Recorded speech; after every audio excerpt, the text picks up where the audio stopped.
I've got 3 topics on my mind, and I've been thinking about them for a couple of days now. One is labor. The abuse of labor is really bothering me. And it has repercussions all across our country. And what's causing that abuse of labor? It's corporate unaccountability. It doesn't matter what industry you're in. Labor is being abused, and it's being abused so much that whether you're in healthcare, whether you're in railroads, whether you're in hospitality, there are no efforts to provide a safe working environment. That's a crime. It's a crime because it has dire repercussions. When Northern Southern derailed in East Palestine, Ohio, the birds all died in the neighborhood. They were carrying polyvinyl gas made to produce PVCs. You better believe PVCs are toxic. And the engineers running the railroads, when they saw the warning lines go on, they hit the brakes. Didn't matter, because nothing was maintained. And that's how industry is. It's been that way for 50 years. Only now it's worse. Thousands of people laid off from every single industry. And the Fed's not happy with inflation. It's not labor's fault. Labor is skinny in every industry. Labor wants more staffing. They want better hours, better schedules, a better work environment that's safe. And I don't think that's too much to ask for. A safe working environment should be a given. But it isn't in today's world, where there is no corporate accountability, where nobody cares about OSHA, nobody cares about the NLRB, nobody cares about accountability, toxicity, pollution. Nothing is controlled. And our EPA, their standards are just too lenient. When you know that polyvinyl chloride in the air is going to cause cancer, you ought to think about it twice before you let railroads go unmaintained and unchecked. And you put people in situations where they're the ones that try to make the right decisions, and instead of being rewarded, they could die or they could be fired. Corporate accountability, that's a big issue in America, and I'm reading about it all the time. Whether it's a restaurant worker who can't make a living and live in the same city that he works in or she works in because they're not making enough money, and meanwhile, the restaurants are charging a fortune at the upper levels. That's not fair. And what is another biggie in this world? The fossil fuel industry. According to the Economist, even though we've ramped up fossil fuels, they said we're actually going to segue out of it a hell of a lot faster than we thought, because renewable energies are coming into Europe at a very fast pace. They're learning to make steel with hydrogen and utilizing CO2 emissions in the technology so it's captured and not released to the atmosphere. We could be doing real biofuels as well, right here in America. 10 years ago, when I was at Technion in Israel, they developed canola plants that would grow in the desert. We can be using them right here, instead of using corn, which is wasteful, or, worst case, giving Chevron a license to create biofuels out of a petroleum product like plastic, that's a no for sure. The toxicity from that plant alone will cause an increase in cancer wherever the plant is sited. And we don't need more cancer in this country. It is a dreadful disease. Sure, many people are surviving it, but you really have to be in good shape to survive and thrive. And the cost of treating cancer, they're astronomical, and a lot of folks can't afford it. Right here in New York City, what's happening? Not only are our health costs going up, but now ambulances want to charge $1,350 per pickup. That's a hell of a lot of money, because I remember when it was $250 or $350, but $1,350? I don't know how that's justified and who can use it, unless we're going to pass it along to the insurance companies, and then it'll hit us anyway in our pocketbooks.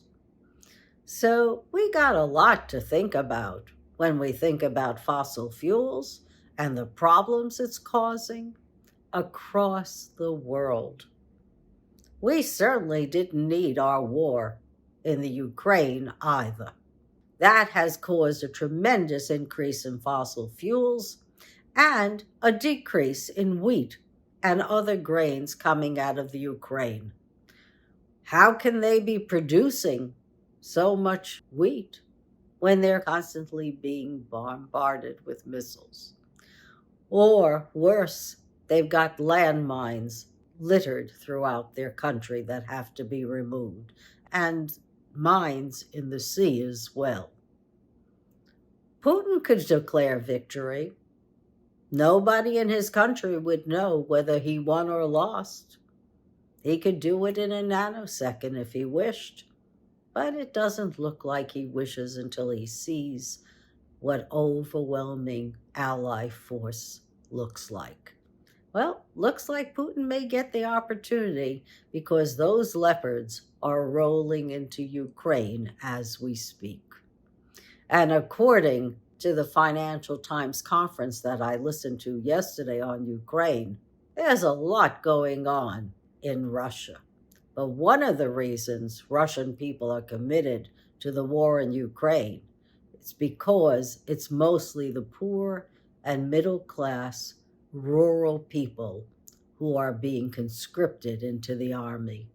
And with those folks, if their son dies, they're being taken care of for life. So for a lot of people, this is unfortunately a step up. When will they realize that they don't need a war footing? What they need is a footing in the economy where everyone has more and more people have rights. I don't know what that's going to take. But one thing I do know, Putin miscalculated when he entered Ukraine, and he miscalculated on the Allied response to his being in Ukraine. And if we are providing weapons that Zelensky needs, Putin, who's already lost 3/4 of what he's conquered, he'll lose the rest, and then he'll be at the negotiating table. I still believe China is not going to fund this war. China would prefer to partner with the rest of Europe and the rest of the world and be a partner in trade. I'm going to attend another conference soon from the Economist for subscribers only, and we'll see what they have to say about Ukraine as well. I'm looking forward to that one too. Speaking of conferences, at the end of this month, I'm going to a Techonomy conference on the climate, because I think that that's a number one issue for our country. Climate change, pollution, and the causes that come from too much pollution, which is cancer, asthma, developmental problems. We don't need it, folks. We got to segue away from fossil fuels once and for all. And I think giving another $400 billion to entrepreneurs who can get us to the 22nd century is a good idea. People have great ideas. You got sugar beets for biofuels. You got canola oil for fossil fuels. We don't need plastic. Plastic is too much already in our environment and in our food. We want to reutilize that. So, labor needs benefits, wages, and a safe working conditions. It's a joke when they talk about wokeness and ESGs in the same breath. When I was at the last financial conference, nobody could tell me how many corporations were really following the ESGs, which is being a steward of the environment, caring about your labor, and investing in communities. I don't see many corporations doing that.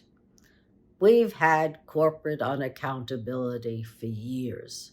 It is time to make corporations accountable. Those folks in East Palestine, Ohio, they deserve to have all their health care costs taken care of by Northern Southern. Not only should they be cleaning up the rivers and the air, but they should be responsible for health care forever, because these poor folks may indeed get cancer.